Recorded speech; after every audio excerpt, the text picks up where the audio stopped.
Salut à tous, aujourd'hui on se retrouve pour déballer et tester une clé USB Lightning de la marque OK.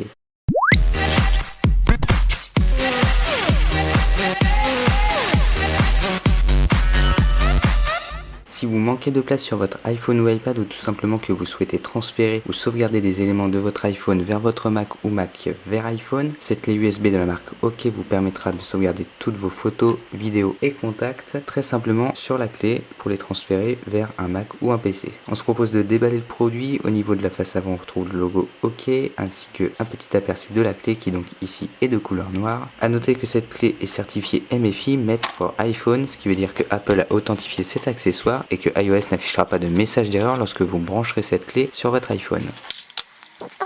À l'ouverture, on se retrouve avec la clé. On a donc deux parties, la partie USB 3.0 que l'on viendra brancher sur le PC ou le Mac pour sauvegarder les données ou les transférer, et la partie Lightning que l'on viendra brancher à l'iPhone ou l'iPad. On va enlever le petit plastique de protection. Avec la clé est fournie une petite dragonne que l'on viendra pouvoir fixer grâce à l'emplacement qui est juste ici. Pour pouvoir sauvegarder vos photos, vidéos ou bien contacts sur cette clé, il vous faudra télécharger l'application AGP File disponible gratuitement sur l'App Store. On viendra la télécharger et ouvrir l'application.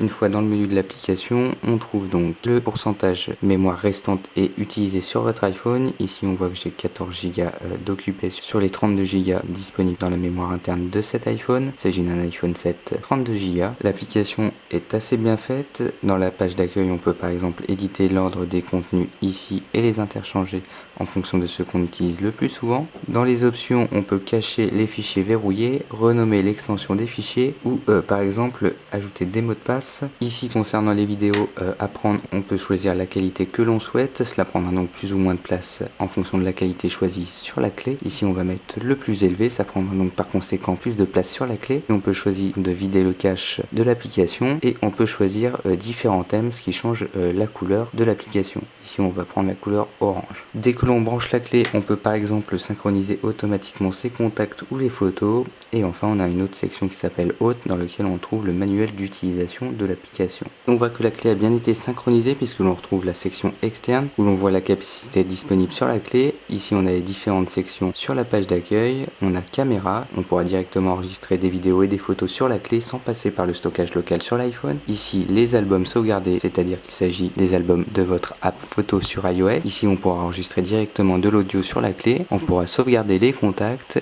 effectuer des recherches dans tout ce que contient la clé, et ici les musiques mobiles, c'est-à-dire les musiques contenues dans votre iPhone localement. On pourra par exemple venir lire directement des fichiers musicaux sur la clé. On peut jouer la musique en arrière-plan ou bien éteindre le lecteur. Au niveau de la caméra, on peut prendre des photos et les sauvegarder directement sur la clé, et on voit que la sauvegarde est en cours, et si on se rend sur la clé dans la section du dossier caméra, on voit la photo que l'on vient de prendre. On peut choisir de la partager sur les réseaux sociaux ou à des contacts. En appuyant longuement sur l'objet en question, on peut choisir de le copier vers la mémoire locale de l'iPhone, de la copier dans un autre dossier sur la clé, de la crypter, c'est-à-dire d'ajouter un mot de passe, de la compresser, ce qui créera une archive au format zip, de renommer le fichier, de le couper ou le supprimer. Ici, on va choisir de le supprimer. Différents modes d'affichage sont disponibles, en liste ou vignette ou séquence.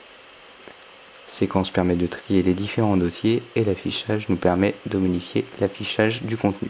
En venant dans la partie enregistrer, on peut directement enregistrer des mémos vocaux. Puis on vient stopper l'enregistrement et cliquer sur jouer pour avoir une prévisualisation, ou bien annuler pour annuler l'enregistrement, ou tout simplement pour sauvegarder. Ici on voit que le mémo a été sauvegardé dans la section Voice Memo juste ici. On peut choisir de lire le morceau, de le partager, de le répéter, ou bien de cliquer sur pause play pour passer au morceau suivant. En slidant vers la droite, on peut choisir de supprimer le morceau. Pour sauvegarder les contacts, rien de plus simple, on clique sur sauvegarder juste ici, et sur notre clé, les contacts sont enregistrés dans la section contact. Il s'agit d'une archive au format .vcf qui est spécifique à iOS, ce qui veut dire que si vous voulez synchroniser ou ajouter ces contacts sur un autre iPhone, vous branchez la clé et importez le fichier sur l'iPhone. Sur l'application, on trouve une autre section nommée Album iPhone, dans laquelle on pourra venir sélectionner différentes photos et pouvoir venir les exporter sur la clé. On trouvera alors les photos exportées dans la section photos, juste ici, et on pourra en avoir un aperçu ou les enregistrer localement vers la bibliothèque iPhone, s'il s'agit d'un transfert de la clé vers l'iPhone. Une autre section que nous n'avons pas encore utilisée, c'est la musique. Tous les albums qui sont localement enregistrés dans la bibliothèque musique de votre iPhone sont lisibles sur la clé et vous pouvez les jouer en arrière-plan, arrêter le lecteur ou tout simplement venir les sauvegarder. On pourra venir stocker de la musique sur la clé et la lire directement depuis l'application. L'application est donc assez bien faite puisqu'on peut quasiment tout sauvegarder de l'iPhone sur la clé. Si vous souhaitez en savoir plus sur cette clé OK de 64 Go, je vous invite à cliquer sur le lien qui est dans la description de la vidéo pour lire le test complet. En termes de tarifs, comptez environ 49 € pour la version 64 Go. C'est tout pour le test de cette clé USB Lightning de la marque OK. Moi je vous dis à la prochaine dans une prochaine vidéo.